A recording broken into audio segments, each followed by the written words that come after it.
दोस्तों, अगर मैं आपसे कहूँ कि दुनिया का एक ऐसा देश जहाँ कभी मुसलमानों की संख्या बेहद कम थी, वहीं आज हर साल इस्लाम को अपनाने वाले लोगों की संख्या लगातार बढ़ रही है, तो शायद आपको यकीन ना हो, लेकिन कहानी यही ख़त्म नहीं होती है।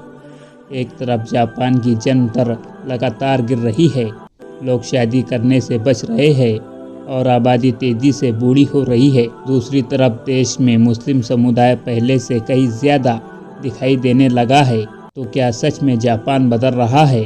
क्या वहाँ इस्लाम सबसे तेज़ी से बढ़ने वाला धर्म बन चुका है? और आखिर जापान के कुछ स्थानीय लोग इस्लाम को क्यों स्वीकार कर रहे हैं? आज की इस वीडियो में हम इन्हीं सवालों का जवाब आसान भाषा में समझेंगे। जापान को दुनिया में तकनीक, अनुशासन और ईमानदारी के लिए जाना जाता है। ये देश हज़ारों साल पुरानी संस्कृति वाला है, जहाँ ज़्यादातर लोग पारंपरिक रूप से शिंतो और बुद्ध धर्म से जुड़े हैं। इसी वजह से लंबे समय तक इस्लाम का प्रभाव यहाँ बहुत सीमित रहा। कई दशक पहले पूरे जापान में मुसलमानों की संख्या बेहद कम थी और अधिकतर लोग विदेशी थे, जो पढ़ाई, नौकरी या व्यापार के लिए वहाँ पहुँचे थे। फिर बदलाव कैसे शुरू हुआ? समय के साथ जापान की अर्थव्यवस्था बढ़ी और उसे विदेशी कर्मचारियों की ज़रूरत पड़ने लगी।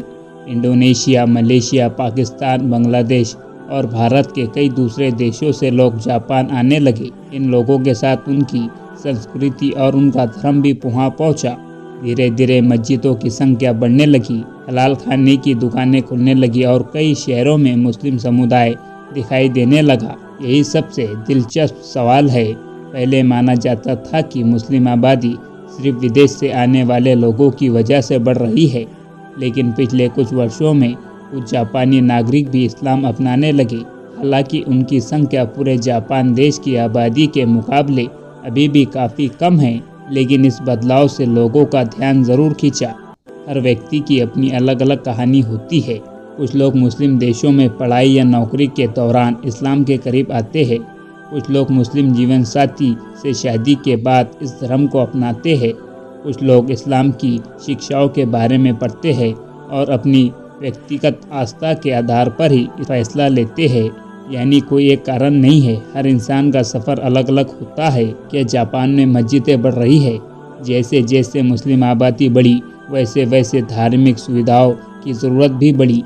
आज जापान के कई बड़े शहरों में मस्जिदें मौजूद है, साथ ही हलाल रेस्टोरेंट, इस्लामिक सेंटर और मुस्लिम समुदाय की दूसरी सुविधाएं भी पहले की तुलना में ज़्यादा दिखाई देती है। हालांकि पूरे जापान की आबादी के मुकाबले मुस्लिम समुदाय अभी भी बहुत छोटा हिस्सा है। क्या इससे राजनीतिक भी प्रभाव हुआ?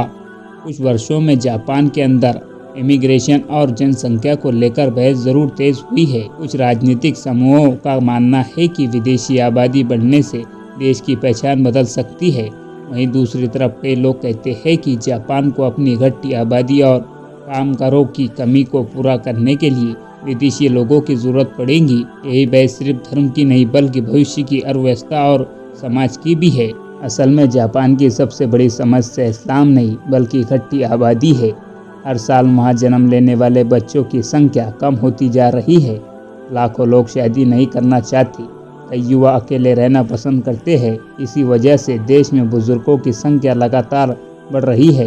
विशेषज्ञ मानते हैं कि अगर यही स्थिति जारी रही तो आने वाले वर्षों में काम करने वाले लोगों की संख्या काफ़ी कम हो सकती है। जापान की सरकार कई योजनाएं चला रही है। शादी और परिवार को बढ़ावा देने के लिए आर्थिक सहायता दी जा रही है। बच्चों की परवरिश के लिए नई सुविधाएं शुरू की जा रही है। साथ ही कुछ क्षेत्रों में विदेशी कर्मचारियों को भी ज़्यादा अवसर दिए जा रहे हैं, ताकि उन कर्मचारियों की कमी पूरी हो सके। लेकिन अभी तक इस समस्या का कोई आसान समाधान सामने नहीं आया है। एक सवाल अक्सर सोशल मीडिया पर पूछा जाता है, क्या जापान धार्मिक नक्शा बन जाएगा? सच्चाई ये है कि मुस्लिम आबादी बढ़ रही है, लेकिन जापान की कुल आबादी के मुकाबले उसका हिस्सा अभी भी बहुत छोटा है। इसलिए कहना कि निकट भविष्य में जापान पूरी तरह इस्लामिक देश बन जाएगा सही नहीं होगा। हाँ, इतना ज़रूर है कि मुस्लिम समुदाय पहले की तुलना में ज़्यादा दिखाई देने लगा है और आने वाले वर्षों में इसकी संख्या धीरे धीरे बढ़ सकती है।